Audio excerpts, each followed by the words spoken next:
The cost of health care behind bars is getting more expensive. Over the past 3 decades, the population of elderly people serving time in state and federal prison has skyrocketed. And it's not just the elderly. Prisons and jails are environments of risk. Lauren Brinkley-Rubenstein is an associate professor at Duke University. She studies the health impacts of the criminal legal system. People who are incarcerated, on average, have at least 2 chronic conditions, so they tend to be very sick, more sick than the general population. Inmates have a constitutional right to health care. Not getting that care is considered cruel and unusual punishment. But getting that care, it doesn't always happen. It didn't happen for Jeffrey Ramirez. So in this picture, my dad loved coming to the field trips to chaperone with my grandma. And are those Legos? Yeah. Where? This was at Legoland. Earlier this year, Yvette Ramirez often found herself in her grandparents' living room, looking at old photos of her dad, Jeffrey Ramirez. Right here. He's right here. This is at his baseball game. Oh my God, how old is he? He was like 5. She's talking to NPR's Meg Anderson about her father, showing her photos surrounded by candles, little ceramic angels, vases of fresh flowers. This is like his altar. Everyone that comes and, wants to bring him flowers, we set them up right here for him. And we sit in front of this and we pray for him. Sometimes I like to come up here and talk to him. Jeffrey Ramirez had died just a few weeks earlier of cancer. When he was first diagnosed, he was in federal prison. And Yvette thinks he died because he wasn't listened to when he first started complaining. We try not to hold hate or anger in, because my dad's not the only one. NPR has been tracking what happens to people like Yvette's dad, people who died during or shortly after being in the custody of the Federal Bureau of Prisons. Some ended up getting very sick, and some, like Jeffrey Ramirez, didn't survive. If the public knew how badly the medical issues were of these individuals, I would think they would be shocked that they're still incarcerated. Elizabeth Blackwood, a lawyer at the National Association of Criminal Defense Lawyers, says she and the lawyers she works with hear stories like this all the time. What type of punishment are we really wanting to dole out on people? Because none of these people had death sentences. Nearly 5,000 people have died in federal prisons since 2009. And even though there are over 100 federal prisons nationwide, an NPR investigation found that a quarter of those deaths happened in just one place. Which raises the question, why are so many people dying at a single prison? We're going to hear more about Jeffrey Ramirez and what happened leading up to his death. NPR's Meg Anderson spoke with him a little over a week before he died, and she takes it from here. Jeff Ramirez was a federal prisoner when he first felt an inkling that something was wrong with him. I remember when I was younger, I was told once you get to a certain age, you should check yourself. And so that's exactly what I did. It was 2020, and he found a lump in his left testicle about the size of a BB. I put in a medical slip, and they really didn't pay much attention. And, I didn't really push it because I didn't think it was anything serious. By early 2021, the lump had gotten a lot bigger. So he asked to see a doctor. The staff at his Phoenix prison ordered an urgent ultrasound, but that ultrasound never came. They just kind of brushed me off. He waited for months, and that whole time, it was like getting kicked in the groin. I got to the point where it was really uncomfortable. I couldn't even sit down. When I asked the assistant warden, she told me to trust the process. And that process was very long. Ramirez didn't get an ultrasound until more than a year after he started complaining. It was January of 2022, and as he was leaving that procedure, all of a sudden, I see 3 nurses running out towards us, you're not going anywhere. You need to be admitted.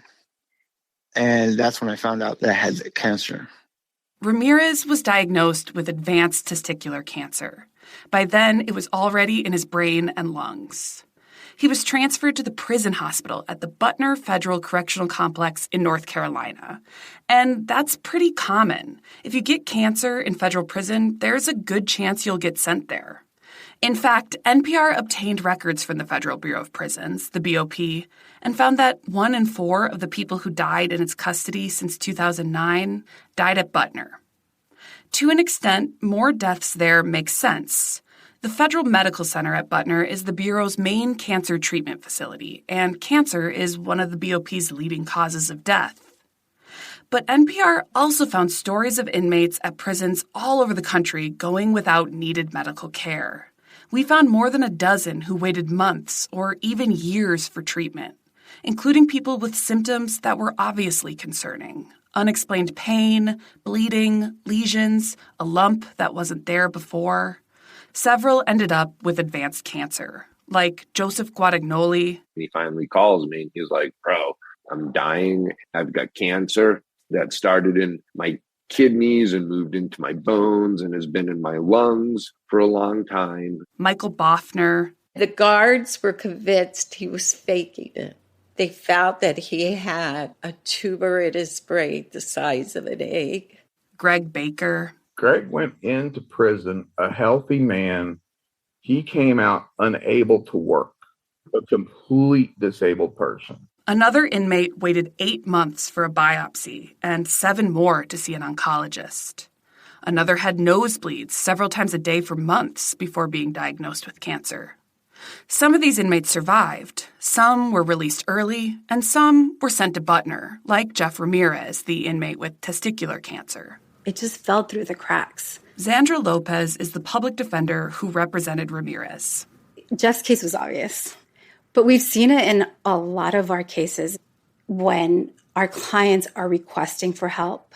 The internal medical staff recognize that these people need to go out to a specialist, but it goes in this hole. She says she and her colleagues represent inmates nationwide who are not being seen fast enough. And by the time they do, it's oftentimes too late. For cancer, there's research that backs that up. Early detection is crucial. Testicular cancer, for example, is 98% curable if found early. The Bureau of Prisons declined our request for an interview, but a spokesperson told NPR the BOP is, quote, committed to providing safe, effective health care that is clinically appropriate, and that it makes a, quote, proactive effort to screen and identify disease at its earliest stages. Yet current and former staff at Butner told us they see inmates transferred to the prison when their disease is so advanced that there's not much to do beyond palliative care. One current medical staff member didn't want to use her name or her voice because she worried about retaliation, but we had an NPR editor read her words.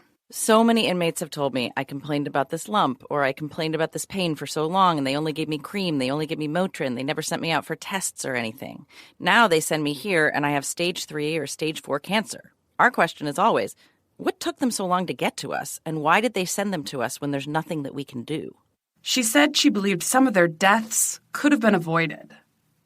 But even if an inmate gets to Butner fast, they still might not get the care they need. Despite Butner supposedly being one of the best places to land if you get really sick in prison. This call is from a federal prison. This call is from Frank Carr. Frank Carr was an inmate at Butner. Oh, Meg, did you hear me? When he called me last fall, he had been waiting more than 2 years for heart surgery to repair a narrow aortic valve, even though prosecutors acknowledged he needed it when he was sentenced in 2020. Records obtained by NPR show he emailed prison staff a year before we talked, asking for surgery. I do not want to die because I see so many people die in here. I witnessed people die, and I don't want to be one of the statistics. A few months later, Carr got his surgery. But he thinks because he's a prisoner, he had to wait 2 years for a procedure that everyone acknowledged he needed. I'm a father, I'm a brother, I'm a son. And this could be your family member. This could be your son, your father, your husband in here. And it wasn't just Carr who didn't get the advanced care that Butner promises. One Butner inmate we found waited 5 months for surgery to treat skin cancer, a treatment which eventually wasn't feasible anymore. A dermatologist testified in court that the delay was, quote, not up to any standard of care. Another inmate died after Butner staff failed to give him his anti-epileptic medications. A lawsuit filed by his family was settled earlier this year. And last fall, internal records show 2 Butner inmates died in the night after they didn't get timely medical attention. Union officials say that's because most of the prison complex has no medical staff working at night.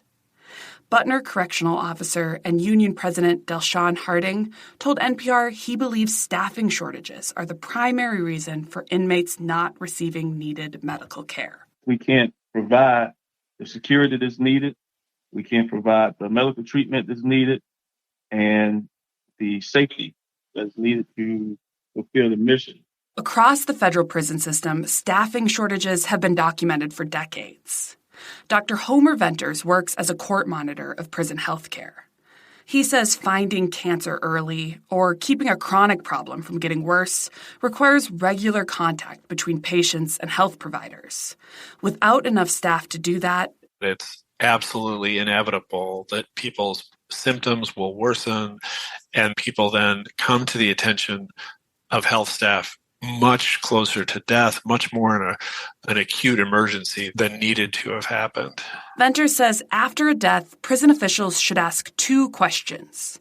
Did the inmate receive appropriate care? And did anything occur behind bars that contributed to the death? That is something that should happen. It would happen if you were in a nursing home and died. It would happen if you were in a hospital. But most prisons and jails want nothing to do with that kind of accountability. In a statement, the Bureau told NPR that no healthcare system is perfect, but the BOP makes an effort to improve its processes. In fact, the BOP claims its medical facilities like Butner are accredited by the Joint Commission, the organization that inspects and audits most U.S. hospitals. But when we asked the Joint Commission about that, they said the BOP's accreditation expired 2 years ago. In response, the BOP told NPR it's looking for a new contract and that Butner and the other prison hospitals are still observing the commission's standards.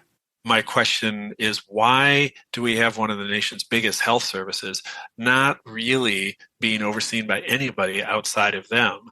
Jeff Ramirez, the inmate with testicular cancer, was eventually granted compassionate release. When he arrived at the San Diego airport in the summer of 2022, his family was waiting. When he came out, it hit me like this is reality, you know? Yvette Ramirez, his 20-year-old daughter. But he came to us with, like, the biggest smile on his face. And he just, like, embraced all of us. And it was, like, the best feeling. By January, his doctors had told him they had run out of options. I'm ticked off. I'm mad. There's a lot of emotions and there's, like, what ifs. What if, for instance, he hadn't been in prison when he got cancer? He was sure he would have gone to a doctor right away.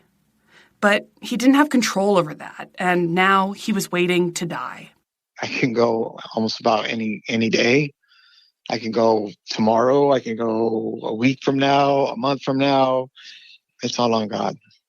I try not to think about it. It hurts. But I'm just trying to you know what I mean, day by day. Ramirez spoke to NPR on January 5th.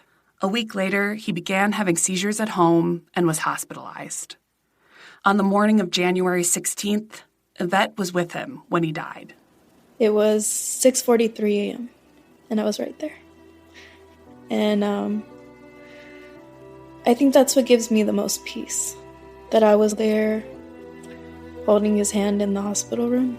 She says it didn't have to be that way. I definitely think if he had gotten medical attention when he asked for it, I probably would have gotten to spend more time with my dad. She's trying not to feel angry about that.